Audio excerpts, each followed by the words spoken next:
وہ بات چیت کریں مشرکین مکہ سے، کیونکہ ان کے رشتہ دار بہت زیادہ تھے اور یہ تھے بھی بنو امیہ سے، اور ایک سیاسی شخصیت تھے۔ تو حضرت عثمان رضی اللہ عنہ کے جانے پر قریش نے، مشرکین مکہ نے یہ افواہ پھیلا دی کہ حضرت عثمان شہید کر دیے گئے، نعوذ باللہ۔ تو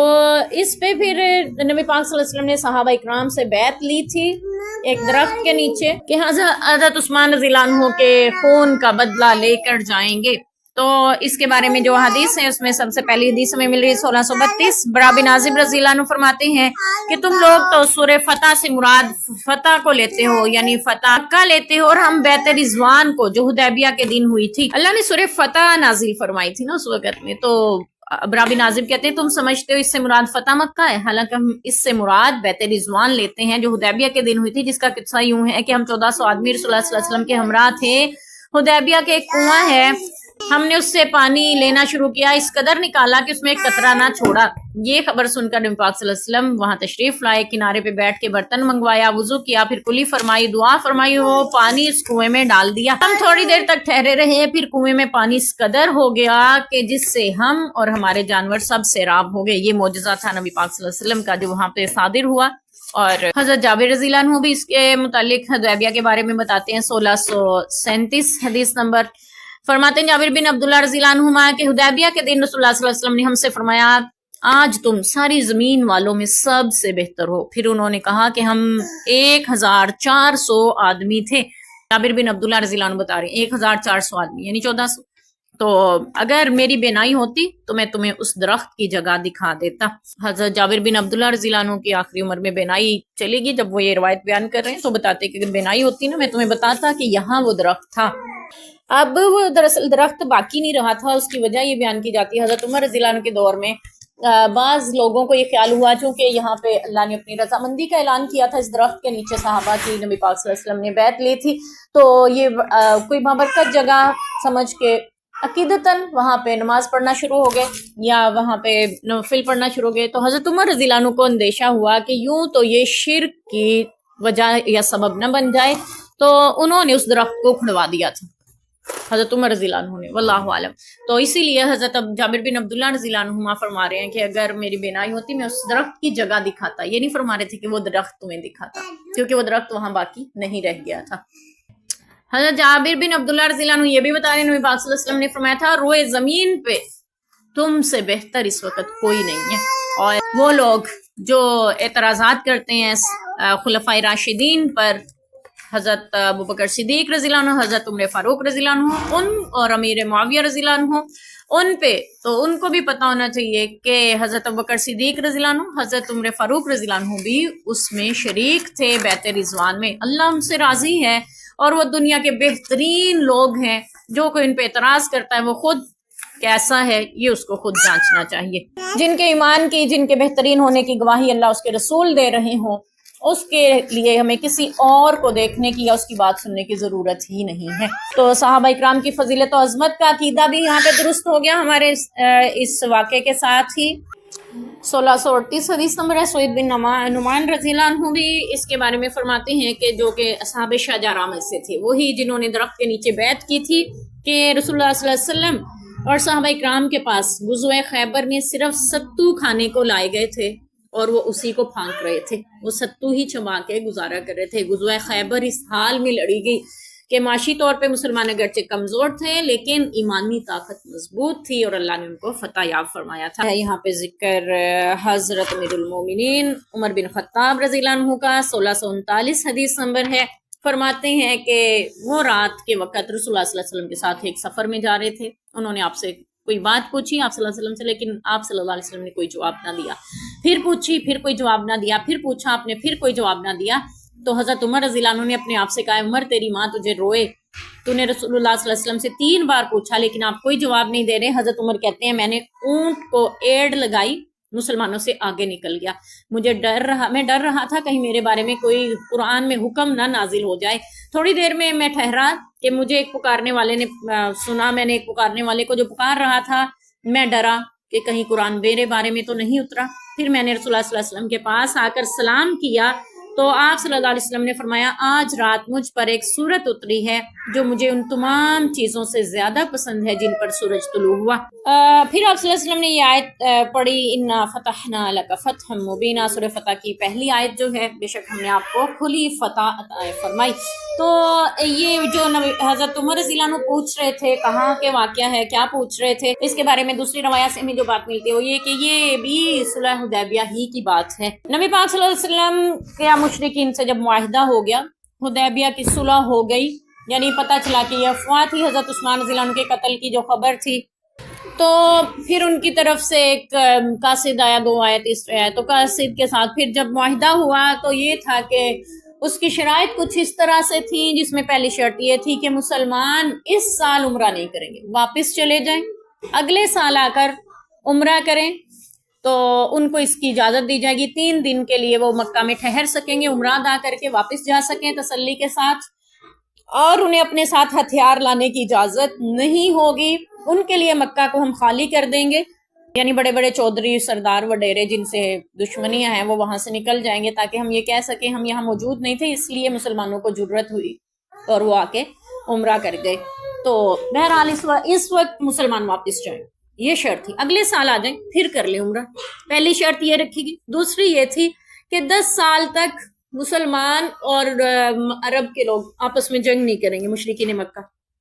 آپ صلی اللہ علیہ وسلم تیسری شرط یہ تھی کہ اگر کوئی بھی مسلمان ہو کر مکہ سے مدینہ اب جائے گا اس کو واپس لوٹانا ہوگا، اور اگر کوئی نعوذ باللہ مسلمانوں میں سے مرتد ہو کر مکہ آ جائے اسے واپس نہیں کیا جائے گا۔ بظاہر دیکھا جائے تو یہ بڑی تکلیف دہ بات ہی، حضرت عمر رضی اللہ عنہ جیسے جو شیلے اور بہادر اور نڈر شخص جنہوں نے اس وقت میں کعبہ میں جا کے مسلمانوں سے نماز پڑھوائی تھی جب اسلام کا نام لینا بھی ایک جرم تھا، اس نے کہا تھا عمر اسلام لایا ہے تو اب کعبہ کے صحن میں نماز پڑھیں گے، دیکھتا ہوں کون روکتا ہے۔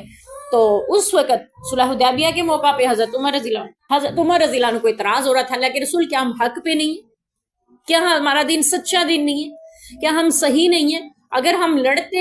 تو لڑ سکتے تھے، اللہ کے رسول ہم کیوں ان کی شرطیں مان رہے ہیں؟ اللہ کے رسول ہم کیوں ان کی ہر بات مانتے جا رہے ہیں؟ یہ کیا بات ہوئی؟ جب ہم حق پہ ہیں، دین سچا ہے، پھر ہم ان کی بات کیوں مانیں؟ کیوں ہم اس سال واپس جائیں، عمرہ نہ کریں؟ اللہ کے رسول ہم کتنی مشقت اٹھا کے یہاں تک پہنچے، کتنے شوق کتنے ارمان لے کے یہاں پہ ایسی باتیں کرتے جا رہے ہیں۔ ایک بار یہی باتیں دہرائیں، آپ نے کوئی جواب نہیں دیا، دوبارہ پھر دہرائیں، تیسری بار پھر دہرائیں، آپ صلی اللہ علیہ وسلم نے جب کوئی جواب نہیں دیا تو یہ ڈر گئے کہ کہیں میرے خلاف کوئی وحی نہ اتر آئے کہ اللہ کے رسول کو پریشان کر رہا ہوں۔ پھر یہ کہتے میں اپنے اونٹ کو جس پہ سوار تھا نبی پاک صلی اللہ علیہ وسلم سواری کے ساتھ ساتھ جاتے ہوئے باتیں کر رہا تھا، تو میں بھاگ گیا، مسلمانوں سے ایک طرف ہو کر کھڑا ہو گیا، تو مجھے پکارنے والے کی آواز سنائی دی کہ عمر کہاں ہے، عمر کہاں ہے؟ میں ڈر گیا کہ بس میرے بارے میں قرآن نازل ہوا، میری خیر نہیں ہے۔ تو آپ صلی اللہ علیہ وسلم نے مجھے سورہ فتح کی آیت سنائی اور بشارت دی، بے شک ہم نے آپ کو کھلی فتح عطا فرمائی، فتح مبین اللہ نے اس کو قرار دیا۔ اب دیکھا جائے تو یہاں تو مسلمان ایک طرح سے پسپا ہو کے جا رہے ہیں، یعنی اپنی شکست تسلیم کر کے کہ عمرہ بھی نہیں کرنے دیا جا رہا، اور اگر کوئی مسلمان نعوذ باللہ کفر کی طرف لوٹ آئے تو اسے بھی واپس مدینے نہیں لوٹایا جائے گا، اور کوئی مسلمان ہو کے آئے گا تو اسے بھی واپس کرنا پڑے گا۔ یہ تو ایک طرح سے ساری ایسی شرطیں مانی جا رہی ہیں جیسے مسلمان کمزور پڑ رہے ہیں، لیکن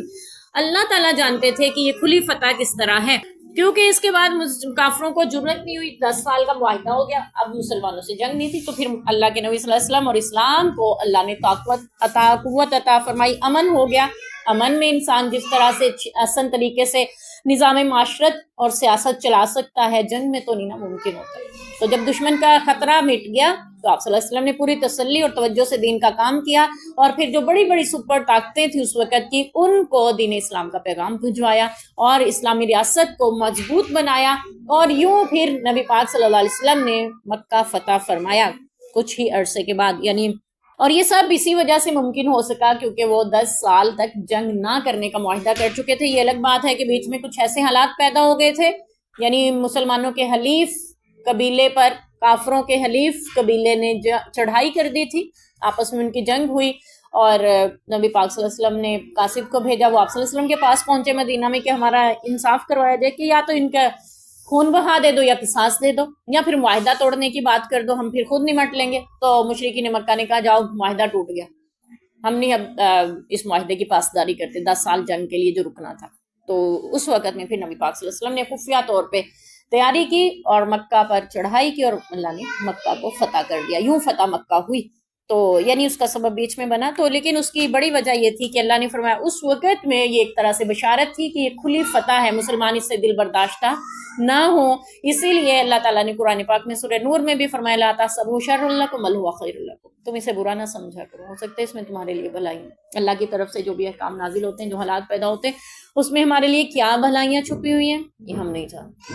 یہ آنے والا وقت ہمیں بتاتا ہے اور ہمارا رب ثابت کرتا ہے۔ اگر تم اس کے حکم پر ڈٹ کر جم جاتے ہو اور اس کے دین سے پیچھے نہیں ہٹتے ہو تو پھر اللہ تعالیٰ بھی آپ کی کیسے مدد فرماتا ہے، پوری دنیا پہ دین کو غالب فرما دیتا ہے۔ تو بہرحال اگلی حدیث بھی اسی سے متعلق ہے، 1640 مسور بن مخرمہ رضی اللہ عنہ فرماتے ہیں حدیبیہ کے سال رسول اللہ صلی اللہ علیہ وسلم 1000 سے زیادہ کئی سو صحابہ کے ساتھ نکلے، وہی تقریباً 1400 صحابہ تھے۔ جب ذوالحلیفہ پہنچے تو قربانی کے جانوروں کے گلے میں ہار ڈالا، ان کے کوہان چیر کر نشاندار کر دیا، یہ ایک طرح سے نشان لگایا جاتا تھا جس سے پتہ چلتا تھا کہ یہ قربانی کا جانور ہے، اور وہیں سے احرام باندھا۔ اب یہ ذوالحلیفہ میقات ہے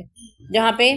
نیت کر لی جاتی ہے عمرہ یا حج کے لیے جانے والوں کی۔ تو پھر بنی فضا کے جاسوس کو روانہ کیا، قریش کی خبر لائے، آپ صلی اللہ علیہ وسلم آگے بڑھتے رہے، آپ یہاں تک کہ موضوع غدیر الاشتات میں پہنچے تو جاسوس نے آ کر بتایا کہ قریش نے آپ سے لڑنے کے لیے فوجیں اکٹھے کی ہیں، فوجیں مختلف قبیلوں سے لی گئی ہیں، وہ سب آپ صلی اللہ علیہ وسلم سے لڑیں گے، آپ صلی اللہ علیہ وسلم کو بیت اللہ سے روکیں گے، وہاں جانے نہیں دیں گے۔ آپ صلی اللہ علیہ وسلم نے فرمایا لوگوں مجھے مشورہ دو، کیا کرنا چاہیے، تمہاری کیا رائے ہے؟ میں کافروں کو اہل و عیال کو غارت کر دوں جو ہمیں بیت اللہ سے روکنے کا ارادہ رکھتے ہیں؟ اگر وہ مقابلہ کریں گے تو اللہ بڑا بزرگ و برتر اور غالب ہے، جس نے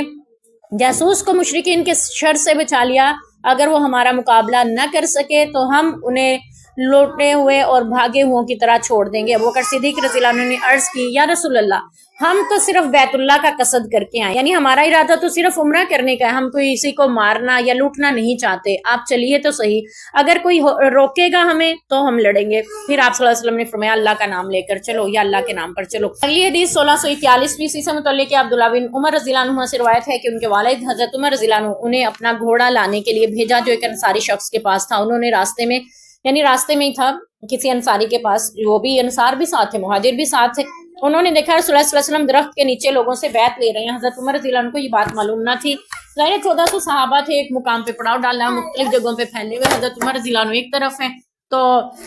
انہیں نہیں پتا چل سکا کہ بیعت ہو رہی ہے۔ تو عبداللہ بن عمر رضی اللہ عنہ فرماتے ہیں کہ رسول اللہ صلی اللہ علیہ وسلم سے میں نے پوچھا کہ بیعت کر لی، پھر گھوڑا لینے گئے تو اس کو لے کر عبداللہ بن حضرت عمر رضی اللہ عنہ کے پاس آئے، وہ زیرہ پہنے ہوئے تھے یعنی ہتھیار پہن رہے تھے، تو عبداللہ نے ان سے بیان کیا کہ رسول اللہ صلی اللہ علیہ وسلم درخت کے نیچے بیعت کر رہے ہیں، پھر وہ دونوں چلے یہاں تک کہ حضرت عمر رضی اللہ عنہ نے رسول اللہ سے بیعت کی۔ یہ وہ قصہ ہے جس کی وجہ سے لوگ کہتے ہیں کہ عبداللہ بن عمر حضرت عمر سے پہلے اسلام لائے، جبکہ حضرت عمر کا اسلام لانا تو مکہ میں ہی موجود ہے، یعنی یہ بیعت حضرت عبداللہ بن عمر نے پہلے کر لی تھی اور حضرت عمر نے بعد میں، کیونکہ انہیں پتہ نہیں تھا کہ بیعت ہو رہی ہے، وہ بھی اس سے دور تھے۔ 1642 حدیث نمبر ہے، عبداللہ بن ابی اوفا رضی اللہ عنہ فرماتے ہیں کہ نبی کریم صلی اللہ علیہ وسلم نے جب عمرہ ادا فرمایا تو ہم آپ کے ساتھ تھے، آپ صلی اللہ علیہ وسلم نے طواف کیا تو ہم نے بھی آپ کے ساتھ طواف کیا، پھر آپ صلی اللہ علیہ وسلم نے نماز پڑھی تو ہم نے بھی آپ کے ساتھ نماز پڑھی، اور آپ صلی اللہ علیہ وسلم نے صفا مروہ